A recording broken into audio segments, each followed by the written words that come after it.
સ્વાગત છે તમારું ફરીથી એક નવા વિડીયોમાં. આજે આપણે જાણશું કેન્ડલ સ્ટિક પેટર્નમાં હેમરનું શું મહત્વ છે અને હેમર કઈ જગ્યાએ બને તો કેટલી ઇફેક્ટિવ હોય છે. તો આપણે સીધા ચાર્ટ ઉપર જઈએ અને જોઈએ હેમર કેન્ડલ સ્ટિક પેટર્નના અમુક સ્ટોકમાં જે બનેલ હતી તેમાં મેં સ્ટોક એક શોર્ટલિસ્ટ કરેલા છે. એ સીધા આપણે એ સ્ટોકમાં જઈને જોઈએ કે હેમર કેન્ડલ કઈ રીતે બને છે. અને એમાં જે આપણે અગાઉ વિડીયો જોયા છે ને હેમર કેન્ડલના, એમાં આપણે બધે જોયું હશે, પણ એમાં મારી દ્રષ્ટિએ શું આપણે વધારે જે વિઝ્યુઅલાઇઝ કરવાની જરૂર છે ને એ હું તમને જણાવીશ. પેલા તો હેમર કેન્ડલ છે ને ઘણા પ્રકારે બનતી હોય છે, બરોબર. આપણે એક મનમાં એવું હોય કે ભાઈ હેમર કેન્ડલ છે કે નહીં આઈડેન્ટિફાઈ કેમ કરવું એમ. કેમ કે ઘણી વખત હેમર કેન્ડલ છે ને એ આ રીતે એક આ વીક હોય, બરાબર. એમાં અહીંથી આમ હોય તો આને હેમર કહેવાય. પછી એક આ રીતે હોય આમ તો આને હેમર કહેવાય, બરાબર. હેમર કેન્ડલ કહેવાય. પછી આનાથી સેજ ટૂંકમાં વીક બાર હોય તો એ હેમર કેન્ડલ જ કહેવાય એમ. આ ડ્રોઈંગ સામું ના જોતા, નહીંતર તમને એમ થાય કે આ થોડી કઈ હેમર કેન્ડલ છે, તમે શું વાત કરો છો. પણ કહેવાનો મતલબ કે હેમર કેન્ડલ છે એ ઘણા પ્રકારે બનતી હોય એમ. અને બીજા નંબરમાં કે હેમર કેન્ડલ ક્યારેય તમે છે ને હેમર કેન્ડલનો કલર કયા કલરની કેન્ડલ બની છે ને એનું મહત્વ નથી. હેમર કેન્ડલ હોવો જોઈએ. તો પેલો નિયમ હેમર કેન્ડલનો એ છે કે એક પ્રોપર ડાઉન ટ્રેન્ડ હોવો જોઈએ. જેમ કે આ શેરમાં છે, શેરનું નામ તમારી નજર સામે છે, બરાબર. કોઈ રિકોમેન્ડેશન છે નહીં બાય કરો કે સેલ કરો, પણ હેમર કેન્ડલનું મહત્વ શું છે એના વિશે આપણે ચર્ચા કરશું, બરાબર. એક પ્રોપર ડાઉન ટ્રેન્ડ છે તો કે આ ડાઉન ટ્રેન્ડ છે એક પ્રોપર, ઓકે, બરાબર. એક પ્રોપર ડાઉન ટ્રેન્ડ છે. હું તમને ટ્રેન્ડ લાઈન દોરું એટલે આપણે વધારે ખ્યાલ આવે. તમને એક પ્રોપર ડાઉન ટ્રેન્ડ આમાં જોવા મળશે, ઓકે. અહીંયા તમે જોશો તો એક હેમર કેન્ડલ તમને ફોર્મ થયેલી નજર આવશે, ઓકે. હેમર કેન્ડલ તમને દેખાણી છે, આ છે હેમર કેન્ડલ, ઓકે. તો હેમર કેન્ડલ ક્યાં ઇફેક્ટિવ હોય તો કે પેલો મુદ્દો ઇફેક્ટિવ થઈ શકે, પ્રોબેબિલિટી છે, બરાબર. થઈ શકે, થશે જેવું જરૂરી નથી, ફિક્સ નથી. ક્યાં થઈ શકે તો કે પ્રોપર ડાઉન ટ્રેન્ડ હોય, આને કહેવાય પ્રોપર ડાઉન ટ્રેન્ડ, બરાબર. હેમર કેન્ડલ ફોર્મ થઈ છે, હેમર કેન્ડલ બની છે. પછી ઘણી વખત આપણે એવું વિડીયોમાં જોયું છે કે એના પછીની જે કેન્ડલ છે ને કન્ફર્મેશન કેન્ડલ કહેવાય. ઓકે, હાલો, સાચું, તમારી વાત સાચી છે. આ કન્ફર્મેશન કેન્ડલ છે. આપણે જે ગ્રીન કલરની છે ને કન્ફર્મેશન કેન્ડલ છે. હેમર કેન્ડલ ના હાઈની ઉપર ક્લોઝ આપે એટલે કન્ફર્મેશન કેન્ડલ, ઓકે, રાઈટ. પરંતુ ઘણી વખત મિત્રો એવું બને કે આના પછીની કેન્ડલ 1 બને, 2 બને, 3 બને, 4 બને.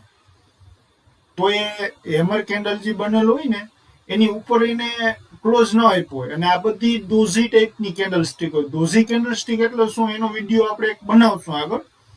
પણ 4 કેન્ડલ સુધી પણ હેમર કેન્ડલની ઉપર ક્લોઝિંગ ન આપ્યું હોય, પછી આપણે મગજમાં એવું ફિટ થઈ ગયું હોય કે હેમર કેન્ડલ પછીની કેન્ડલ છે ને એ જ ક્લોઝિંગ આપે તો જ હેમર કેન્ડલ. પણ એવું નથી ભાઈ.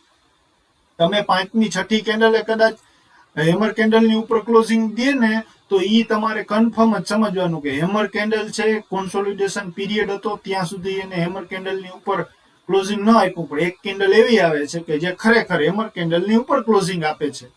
તો ત્યાંથી હવે ચાન્સ છે કે અહીંથી ભાવ ઉપર જઈ શકશે. જશે જ એવું નથી, જઈ શકશે, ચાન્સ છે, બરાબર. તો એક ઈ વસ્તુ તમે ખાસ ધ્યાન રાખજો.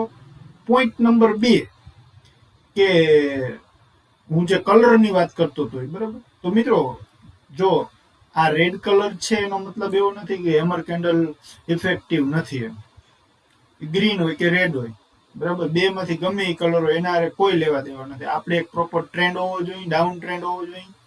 બીજા નંબરમાં જો શક્ય હોય તો, નિયમમાં તો છે જ, જો શક્ય હોય તો, કેમ કે નિયમ પ્રેક્ટિસ એ બે તમારે હે ને વિરોધાભાસમાં ચાલશે. તમારી પ્રેક્ટિસ જ એટલી આગળ હશે ને એ તમને નિયમમાં ક્યાંય નહીં આવે.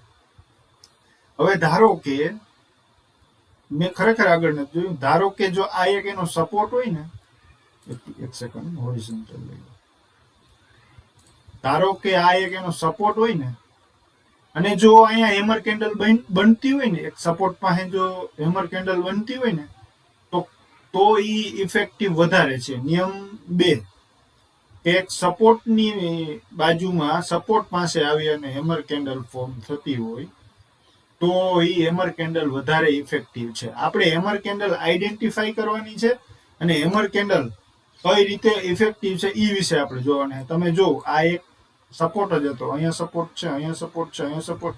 આ સપોર્ટ એરિયા કહેવાય મિત્રો. ઘણી વખત તમને એવું થશે કે આ ક્યાં સપોર્ટ છે, હવે આ તો આ સપોર્ટ દોરેલ છે ત્યાંથી ઘણું ઉપર છે, એમ આ કેન્ડલના લો છે તો ઘણા ઉપર છે, પણ એવું નથી. આ સપોર્ટ એરિયા છે. દાખલા તરીકે આપણે અમદાવાદ હોય, બરાબર, તો અમદાવાદની બાજુમાં જો દાખલા તરીકે કોઈ એવું ગામ આવેલું છે તો એ અહીંથી જવા વાળા વ્યક્તિ એમ જ છે કે એ અમદાવાદની બાજુમાં છે. તો એ બે વસ્તુ એક જ થાય. કહેવાનો મતલબ એ છે કે જે સપોર્ટની નજીકમાં હોય ને એરિયો, એ સપોર્ટ એરિયા જ કહેવાય. એ એનો સપોર્ટ જ થયો કહેવાય. દાખલા તરીકે તમે જ્યારે અહીંથી પ્રાઇસ પડતી હોય ત્યારે તમે એમ વિચારો કે આપણે અહીંયા ટચ થાય ને અહીં જ્યારે અડે ને તેથી જ આપણે લેવો. તો એવું વિચારાય નહીં. એ સાયકોલોજી નથી. સાયકોલોજી એ રીતે આપણે આપણી ડેવલપ કરવી પડે કે જે સપોર્ટ એરિયા છે, આ સપોર્ટ એરિયા કહેવાય. સપોર્ટ એરિયાની નજીકમાં જ્યારે પ્રાઇસ આવે ત્યારે એની મુવમેન્ટની ગતિ ઉપર આપણું ફોકસ ધ્યાન હોવું જોઈએ. તો જ તમે એ પ્રાઇસ કેપ્ચર કરી શકશો. બાકી સીધો એવો સટાકો આવશે કે તમે પ્રાઇસ કેપ્ચર નહીં કરી શકો. ધારો કે આ જ વસ્તુ છે, હવે આ કેન્ડલને તમે ઈ રાહમાં કોઈ બેઠું હોય, દાખલા તરીકે સ્માર્ટ મની છે, એ તો એનું તો વાત જ નથી થતી, પણ રિટેલ ટ્રેડર ધારો કે સપોર્ટ છે, એ સપોર્ટ પાસે કેન્ડલ હોલ્ડ કરે અથવા ત્યાં સપોર્ટ લે, પછી જો કોઈ રિટેલ ટ્રેડર લેવા માંગતો હોય તો કઈ રીતે એ એન્ટર કરી શકે. તમે જોવો ખાલી કઈ રીતે આમાં એન્ટર થાય. ત્યાંથી તો ભાવ સીધો ધડામ દેખીને ઉપર વયો ગયો. એટલે આ એક જે સપોર્ટ એરિયા હોય, એરિયાનું પણ સન્માન કરવું જોઈએ. આપણે વાત કરતા હતા કેન્ડલ સ્ટિકની, બરાબર, હેમર કેન્ડલ સ્ટિકની. તો મિત્રો હેમર કેન્ડલ સ્ટિક એક સપોર્ટ પાસે ફોર્મ થઈ છે, પ્રોપર ડાઉન ટ્રેન્ડ છે. કન્ફર્મેશન પણ આગલી કેન્ડલ એનું આપી દીધું છે. તો હવે એસએલ કઈ રીતે રાખવું અને ટાર્ગેટ શું રાખવું, એમ એ આપણે પ્રશ્ન થાય ને કે ચાલો ભાઈ મેં ચેક તો કરી લીધું કે હેમર કેન્ડલ થી શું થઈ શકે. એમ આપણે આગળ બનેલ છે ઓલરેડી હેમર કેન્ડલ, તો એના ઉદાહરણ પણ જોશું. મિત્રો એક વસ્તુ કાયમ તમે યાદ રાખજો, તમે કોઈ પણ કેન્ડલ સ્ટિક પેટર્ન શીખતા હો ને તો તમે પછી વિડીયો જોયા પછી એ કેન્ડલ સ્ટિક તમારે ગોતવાની છે ચાર્ટ પેટર્ન ઉપર જઈને. જો તમે એ ગોતશો, જો તમે એ કેન્ડલ સ્ટિક પેટર્નને સમજશો, પ્રેક્ટિસ કરશો, તો જ તમને સમજાશે. નહીતર તમને વસ્તુ પાલવો નહીં પડે. કેમ કે તમે અત્યારે આ કેન્ડલ સ્ટિક પેટર્નને હેમરને મગજમાં રાખશો, પછી તમે ભૂલી જશો કઈ હેમર છે. તમને જીવન ભૂલાય નહીં કે કઈ હેમર છે, એટલે સીધું તમારે ગૂગલ કરવાનું, ગૂગલમાં સીધું સર્ચ મારવાનું કે હેમર કેન્ડલ સ્ટિક પેટર્ન, એટલે એના ફોટોસ આવી જશે, એનો થિયરી આખી આવી જશે. કહેવાનો મતલબ જેથી કરીને ભૂલાય નહીં. આપણે ગુજરાતી ટ્રેડરને વાંધો જ છે ભાઈ, બરાબર, એ ભૂલી ગયો ગાજે. એટલા માટે જ મેં આ કોન્સેપ્ટથી હું આવા વિડીયો બનાવું છું, બરાબર. હવે આપણે આગળ જોઈએ.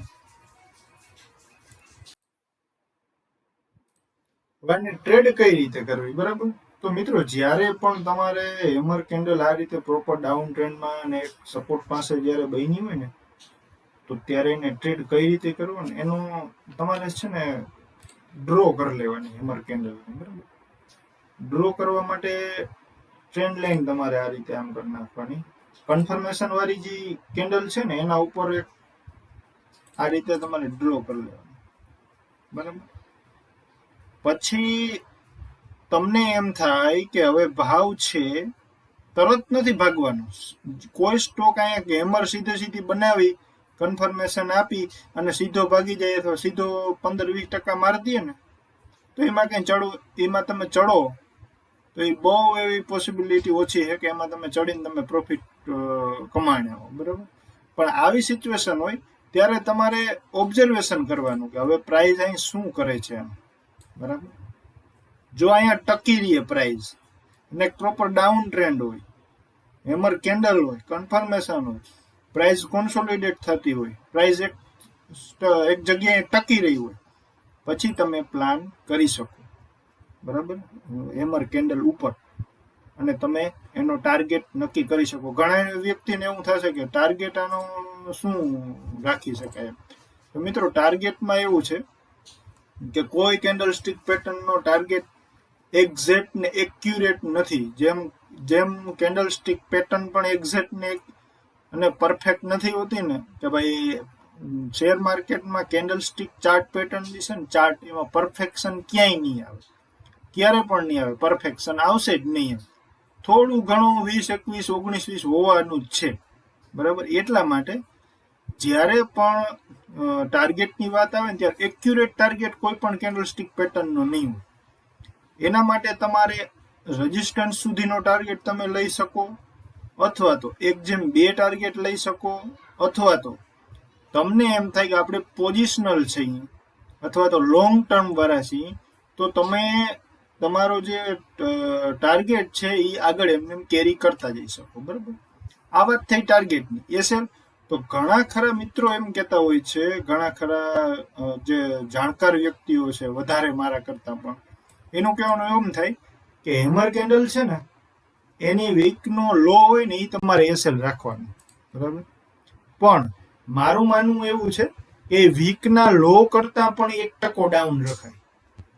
ધારો કે ક્યારેક એવું બન્યું કે કોઈ હેમર કેન્ડલ છે ને એના વીકની લો પાસે, દાખલા તરીકે હું તમને એક આમાં જ ઉદાહરણ આપું. બરાબર, હું તમને શું કામ આમ કહેતો હતો ને, જો આ એક હેમર કેન્ડલ છે, જો બરાબર, ઇન્સ્ટન્ટ મારા ધ્યાન ઉપર આવ્યું, આ એક હેમર કેન્ડલ છે. ઓકે, જોઈ તમે. હવે અહીંયા આપણે એક ટ્રેન્ડ લાઈન દોરીએ. બરાબર, સેમ મેં તમને જે વાત કરી ને એ જ વસ્તુ. આ એનું કન્ફર્મેશન છે, કન્ફર્મેશનનો હાઈ છે, એના ઉપર આપણે એક ટ્રેન્ડ લાઈન દોરી. ઓકે, મેં તમને શું કીધું હતું કે આની ઉપર ભાવ આ રીતે થાય. ઓકે, થયો ભાવ આ રીતે, અહીંયા ભાવ આ રીતે કોન્સોલિડેટ થયો છે. બરાબર, ત્યાં ટૈકો છે. ધારો કે અહીંથી કોઈ બાય કર્યું, ધારો કે ફોર એક્ઝામ્પલ. બરાબર, અને આ વીકનો લો રાખ્યો હોય તો સીધું ધડામ દેખીને સીધો ઉડાડી દીધો એનો એસેલ. એટલા માટે કહું કે આનાથી સહેજ 1% ડાઉન રાખો. ધારો કે અહીંથી રિવર્સર આવ્યો હોત એસએલ હિટ કરીને, તો તમારે તો એસએલ ગયો ને, તમારે તો કોઈ ફાયદો નથી ને. એટલા માટે હું કહું છું કે અહીંયા એક ટ્રેન્ડ લાઈન દોરી અને પ્રાઇઝની મુવમેન્ટ ઉપર તમારે પહેલા જોવાનું છે, એને કેપ્ચર કરવાની, પછી તમારે તમારો ટ્રેડ પ્લાન કરવાનો. બરાબર, સેમ અહીંયા જ થશે. કેમ કે પોસિબિલિટી છે, ધારો કે સેમ આ જ સિનેરિયો જો અહીં બન્યો તો તમારો એસએલ ઉડી જશે. પણ અહીંયા એક સપોર્ટ આ જે છે એ સપોર્ટનો જે એરિયો હતો ને એનાથી એ દૂર છે. સપોર્ટનો એરિયો હતો ને એનાથી એ દૂર છે. આ એક સપોર્ટનો આખો વિસ્તાર હતો ને એનાથી એ દૂર છે. આ જે વસ્તુ છે એ સપોર્ટ પાસે બનેલ છે, એટલે પ્રોબેબિલિટી છે કે આ સક્સેસ જવાની શક્યતાઓ ઘણી ખરી એમ. બરાબર, હવે આપણે આમાં એક વીકલી ચાર્ટ ફ્રેમમાં જોઈએ. એમાં એક બનેલ હતી હેમર. બરાબર, વીકલી ચાર્ટમાં જ જોવાનું છે, તમને બતાવું અને પછી એનો જોજો તમે. જો આ શું છે, એક હેમર બની. બરાબર, એનું કન્ફર્મેશન છે, પ્રોપર ડાઉન ટ્રેન્ડ છે. દેખાય છે ને તમને? જો પ્રોપર ડાઉન ટ્રેન્ડ. બરાબર, આ એક સપોર્ટ દેખાય ને, સપોર્ટ તમને. બરાબર, અહીંયા સપોર્ટ લીધો, સપોર્ટ પાસે હેમર બની. જેમ મોટી ટાઈમ ફ્રેમ અને કોઈ કેન્ડલ સ્ટિક પેટર્ન બનતી હોય એમ વધારે ઇફેક્ટિવ. આ 100% તમે નોંધી લેજો. બરાબર, પછી કન્ફર્મેશન આપ્યું. હવે હું જે વાત કરતો હતો ટ્રેન્ડ લાઇનની, આ એનું કન્ફર્મેશન, આ એનું હાઈ ઉપર માર્ક કરો. ભાવે શું કર્યું, જો આ કન્ફર્મેશન આપ્યું. પછી એનો હાઈ જે હતો ને, મેં હાઈ એટલા માટે કીધું કે વીક ક્યારેક ઘણી વખત વીક છે ને એટલી ઊંચી હોય છે, એટલી લાંબી હોય છે, અને જે હેમર કેન્ડલનો જે હાઈ હોય ને એની ઉપર તો બોડી હોય જ છે. બરાબર, એની ઉપર ગ્રીન કલરની બોડી ઘણી બધી હોય, છતાં એનો વીક લાંબી હોય. એવી કન્ડિશનમાં જ્યારે વીકની ઉપર ભાવ નીકળે ને ત્યારે કોન્સોલિડેશન ઝોન આવે. જો 3 દિવસનું છે, પછી કોઈ અહીં પ્લાન કર્યો, પછી મેં તમને કીધું એમ કે તમે તમારો ટાર્ગેટ કેરી કરી શકો. તમે જોઈ શકો છો કેટલા ટકાની મૂવમેન્ટ આમાં આવેલી છે, તમે જોઈ શકો છો. બરાબર, 80%. અને કેટલા સમયમાં? સમયગાળો હું તમને કહું,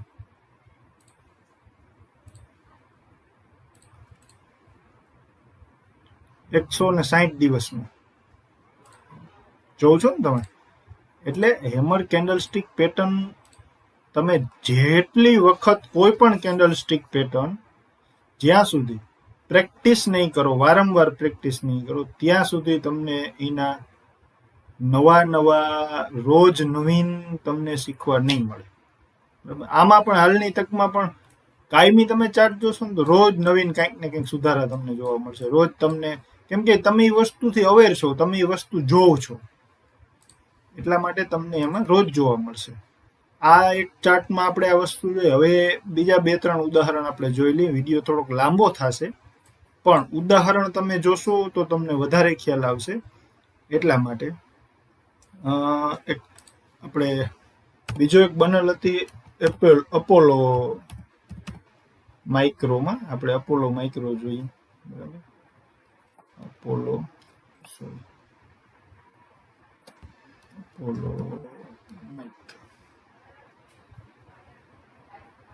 માઇક્રો સિસ્ટમ.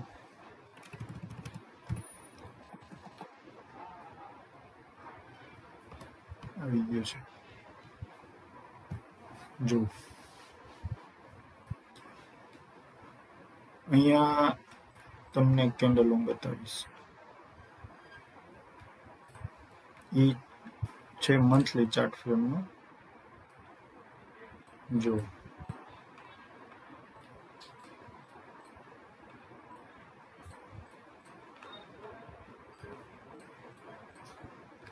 આ શું થયું?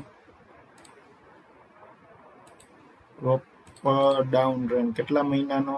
1 નવેમ્બર 2023 થી પ્રોપર ડાઉન ટ્રેન્ડ થઈ ગયો, કોન્સોલિડેશન ઝોને થઈ ગયો. પછી એક હેમર બને છે, આ છે હેમર. પછી એક હેમર બને છે, આ હેમર છે. જોયું તમે? આ હેમર છે, એનું કન્ફર્મેશન છે. અને પછી આના ઉપર તમે ટ્રેન્ડ લાઈન દોરો. બરાબર, હવે તમારે આને વોચ કરવાનું છે. હવે તમારે આને વોચ કરવાનું છે, જોવાનું છે. કેમ કે કન્ફર્મેશન આપ્યા પછી આ કેટલો ચાલી ગયો છે. મેં તમને કીધું કે સીધો કોઈ સ્ટોક ભાગી ગયો હોય એમાં તમે ચડ્યા હો તો એની પછી તમને સક્સેસ રેશિયો ઓછો મળે. ઓલરેડી 34% હાલી ગયો ત્યાંથી. તો હવે તમારે શું કરવાનું? આવી કન્ડિશનમાં તમારે ટાઈમ ફ્રેમ ચેન્જ કરવી પડે અને જોવું પડે કે વીકલીમાં કયા પ્રકારનો સિનેરિયો આમાં બને છે. વીકલીમાં કયા પ્રકારનો સિનેરિયો બને, એ પ્રમાણે તમારે આમાં પ્લાન ટ્રેડ કરી શકો. બીજો એક છે આપણે સુડલો. એવું નથી કે હેમર કેન્ડલ બની એટલે ફાઇનલ એ પછી ઉપર જ, એવું નથી. માત્ર એક પ્રકારની પ્રોબેબિલિટી હોય છે કે એમાં સક્સેસ જવાના ચાન્સીસ 50% હોય છે. શ્યોર નથી હોતું. અને ક્યાંય પણ નથી કે કન્ફર્મ, અને ક્યાંય પણ હે ને પરફેક્શન નથી એકય ચાર્ટમાં. જો સેમ જે ઓલો ચાર્ટ આપણે એક અગાઉ જે જોયો હતો ને, હાઈટેક વાળો, સેમ એના જેવો છે. સેમ એ જ સિનેરિયો, ડાઉન ટ્રેન્ડ. અહીંયા જો આપણે જોઈએ ઓરિજિનલ લાઈન મારીને કે શું છે, સપોર્ટ છે કે બીજું કંઈ છે. સપોર્ટ છે, જો અહીંયા સપોર્ટ છે, સપોર્ટ વાળો એરિયો છે. અગાઉ રેઝિસ્ટન્સ હતું, રેઝિસ્ટન્સ જે અગાઉ હોય એ જ્યારે તોડે, બ્રેકઆઉટ આપે, ત્યારબાદ તેજી રેઝિસ્ટન્સ હોય એ સપોર્ટ તરીકે જ લેખાય. આ નોટ કરી લેજો તમે. બરાબર, અને ત્યાં જ હેમર કેન્ડલ બને છે, એક કન્ફર્મેશન આપે છે બુલિશ કેન્ડલથી. ત્યાં ટ્રેન્ડ લાઈન દોરી રાખો એના હાઈ ઉપર અને ઓબ્ઝર્વેશન કરો શું થાય છે, શું નથી થતું. બરાબર, હેમર કેન્ડલ આટલા મિનિટના વિડીયોમાં શીખી જવું એ પોસિબલ નથી. અને 10-12 કલાકનો હેમર કેન્ડલ વિશે વિડીયો બનાવવો એ વ્યાજબી નથી. એટલા માટે હેમર કેન્ડલની સિરીઝ વિડીયો દ્વારા આપણે આગળ ધીરે ધીરે એના ફાયદા, એને એ કઈ રીતે ફેલ જાય, કઈ ટાઈમે એનો ઉપયોગ કરવો, ટાઈમ મીન્સ ટાઈમ ફ્રેમ નહીં, તો ક્યાં બને તો ઉપયોગ કરવો, એ અગાઉ ધીરે સિરીઝમાં આપણે જોતા જશું. અત્યારે ખાલી આઈડેન્ટિફાઈ અને કઈ રીતે કામ કરે છે અને કેવા પ્રકારનો સિનેરિયો હોય છે, આ હિસાબે આ વિડીયો બન્યો છે. તમને ગમે તો તમે શેર કરજો તમારા મિત્રોમાં અને સબસ્ક્રાઇબ અમારા યુટ્યુબ ચેનલને કરજો. Thank you.